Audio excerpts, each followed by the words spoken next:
এটা হচ্ছে স্বপনপুরের নদিয়া করিমপুর ১ নম্বর ব্লকের রাস্তা। এই রাস্তায় একটা বিএসএফ ক্যাম্পও আছে, চারিদিকে পাড়া।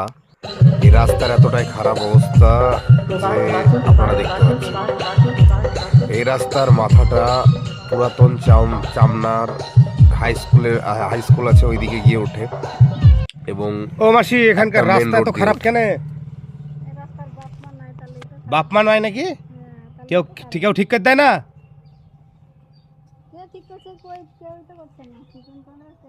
রোডে গাড়ি নিয়ে আসি, এই যে স্বপনপুরের রাস্তা, বিএসএফ ক্যাম্পের রোড, এই যে বিএসএফ ক্যাম্প সামনে, হ্যাঁ এখানে বিএসএফ ক্যাম্প। এই রাস্তার অবস্থা এতটাই খারাপ, যেদিনই নিয়ে আসি গাড়ি সেই দিনই গাড়ি আমাকে গ্যারেজে নিয়ে যেতে হয়। মানে এই রাস্তার অবস্থা এত খারাপ, বড় বড় ইট বেরিয়ে আছে। এখানকার মাননীয় বিধায়ক করিমপুর ১ নম্বর ব্লকের এবং মাননীয় সাংসদ জনাব আবু তাহের খান মহাশয়কে অনুরোধ যে রাস্তা তাড়াতাড়ি ঠিক করতে। এ ব্রিটিশ আমল থেকে রাস্তা দেখছে এরকম, খুবই খারাপ অবস্থা রাস্তার।